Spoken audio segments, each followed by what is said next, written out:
Assalamu alaykum, hörmətli Şərq Türkistanlıq qarindoshlar. Şərq Türkistan xəbər agentliğinin xəbərlər proqramısında görüşünüzü qızğın qarşı alırıq. Tövəndə təfsili məzmununu diqqətinizə sunumuz.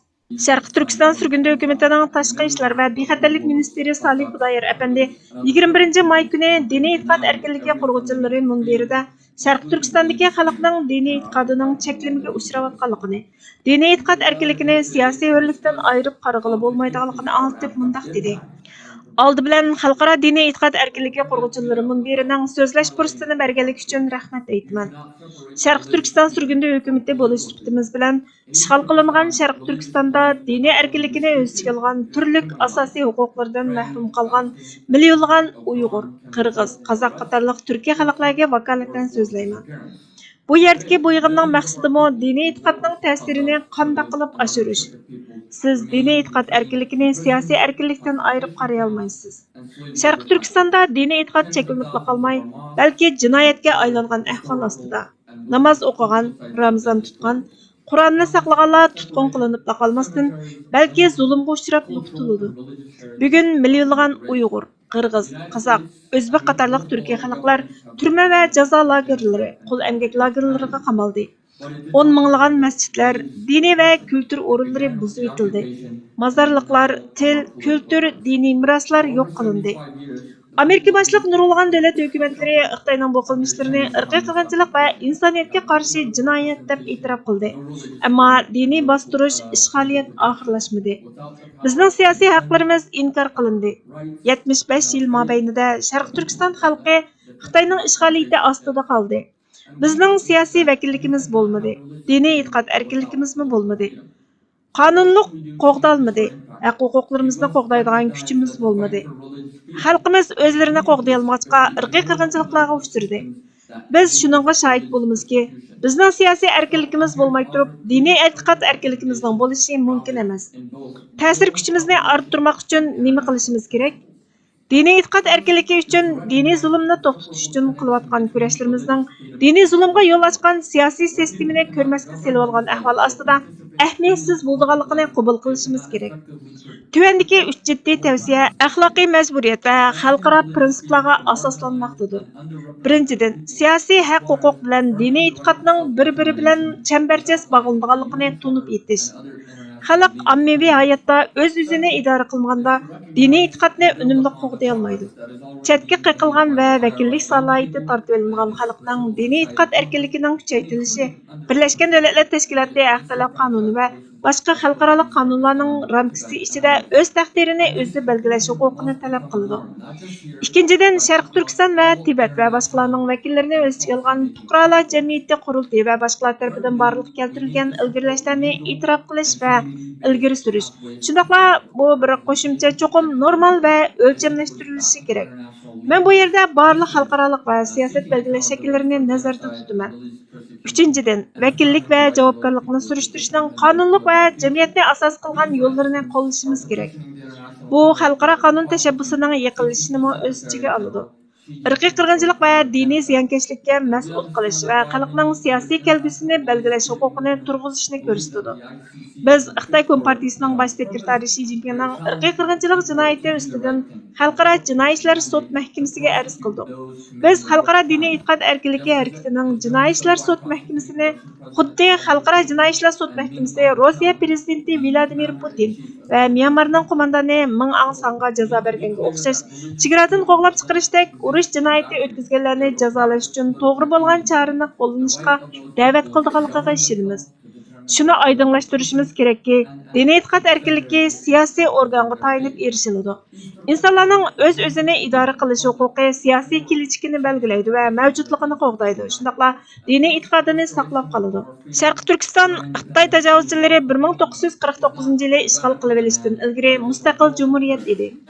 Erkinligimiz va mustaqilligimizni talab qilish axloqiy bir majburiyatdir va xalqaro qonunlarga tayangan insonlarning bexatarligi, diniy e'tiqod erkinligi, kelgusidagi mavjudligini o'z ichiga olgan asosiy inson haqlari va erkinligining kapolatining birdan-bir yo'li.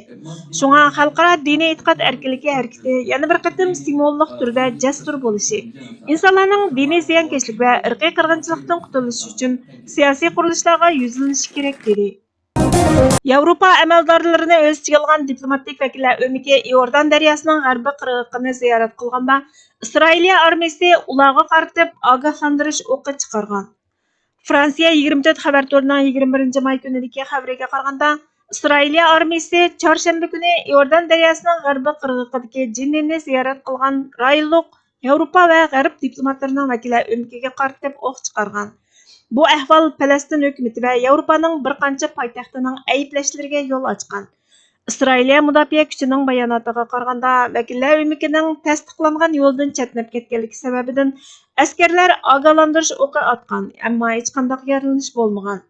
Falastin doiralarining xabariga qaraganda, bir turkum chet el diplomatlari Isroiliya ishg'ol qilgan Iordan daryosining g'arbiy qirg'oqidagi Jinnin musofirlar lagerini ziyorat qilayotganda o'q etish ofatiga uchragan. Diplomatlar Jinnindagi insonparvarlik vaziyatini nazorat qilish uchun rasmiy vazifa ijro qilayotganda o'q ovozi anglangan. Bexatarligidan ansirab ismini oshkorlashni xohlamagan bir yordamchi ishchi 20 dak diplomatning vakillar o'mikiga Falastin hukumati tarafidan Jinnidagi ahvol haqida ma'lumot berganligini aytgan. Falastin tashqi ishlar ministrligi tarqatgan sinalg'uda Isroiliya armiya formasi kiygan ikki kishining miltiqning ovozi anglangandan keyin metal darvozaning orqasidagi bir to'p kishilarga miltiq ko'rsatganligi ko'rsatilgan. Vakillar o'miki Xitoy, Yaponiya, Meksika, Fransiya, Ispaniya va Italiya qatorliq bir qancha Yevropa davlatlarining diplomatlarini o'z ichiga oldi ekan. Fransiya va Italiya tashqi ishlar ministrligi voqea yuz berib uzun o'tmayla Isroiliyaning davlatida turishliq bosh elchilarini izohat berishga chaqirib, biz Isroiliya hukumatining yuz bergan ishlarni darhol tushuntirishini talab qilamiz. Diplomatlarga tahdid selishni qabul qilg'ili bo'lmaydi degan. Yevropa ittifoqining tashqi siyosat mas'uli Kaja Kallas Isroiliyani voqeani tekshirishga va mas'ullarni javobgarlikka tortishga chaqirgan. Germaniya, Isroiliya bilan diplomatik munosabati bor musulmonlar ko'p sonliqni egallaydigan ikki davlat, Misr va Turkiyami Isroiliya askarlarining Jinnida o'q chiqarganligini ayblagan. Isroiliya Iordan daryosining g'arbiy qirg'oqida keng ko'lamli harbiy harakat boshlagandan buyon Jinnin musofirlar lagerini askarlar egallagan. Sharq Turkiston surgundi hukumati buningga qarata ijtimoiy axborot supisi X'da inkas qaytirib, bu Netanyahu hukumatining zo'r darajada andisha berguchi parvosiz bir harakatidan iborat. Chet el diplomatlarga, yaqinlarga o'q chiqarish, yolg'iz ularning bexatarligiga tahdid elib kelib qolmasdan xalqaro o'lchamlarni xatarga uchratadi. Isroiliyaning sheriklariga zarba berish imkonimi bor. Bu Isroiliyaning ittifoqdoshlari bilan bo'lgan munosabatiga ziyon yetkazish xavfi beradi. Diplomatik vazifalar har vaqt qo'g'diladi va hurmat qilinadi dedi. Darvaqa bu muqaddas jihodimizga birdan-bir qarg'a keladigan qurolimiz umumyuzlik, hamdardlik, g'oyadosh bo'lishdan maydonga kelgan birlik ittifoqimiz bo'lgan edi xolos. Bizlar uzun zamonlardan tortib insoniy marhamat va fazilatlardan mahrum holatda vahshiylarcha boshqarish ostida ezilib keldik. Agar biz asrlikning asorati tufayli qon tomirlarimizga qadar singib ketgan tafriqchilik xohishini, manfaatvozlik zaharlarini umumyuzlik holda qarindoshlik to'g'risi bilan vujudimizdan talto'kis tozalab chiqarib etmasak, hammamiz bir gavda bo'lib, haqiqiy birlik asosida hoshimizni tepishga jiddiy tutish qilmasak, oqibatimizning xayrlik bo'lishi qandoqmi mumkin bo'lsin? Shu aniqki, Sharq Turkiston xalqining ziyinimi, manfaatlarimi bir nuqtada. Mamlakatning bir parchasiga foyda yoki ziyon yetsa, buning ta'siri bir butun davlatga teng yetadi. Shunga har bir shahar va viloyatning ish va nupuz egalari ko'zi to'ymaganni oz deb nupuzga aldanib, manmanlik, nafsoniyatchilik qilmasligi, o'ttirga xatarlik bo'lgan ittifoqsizlik uruqini chachmasliklari lozim.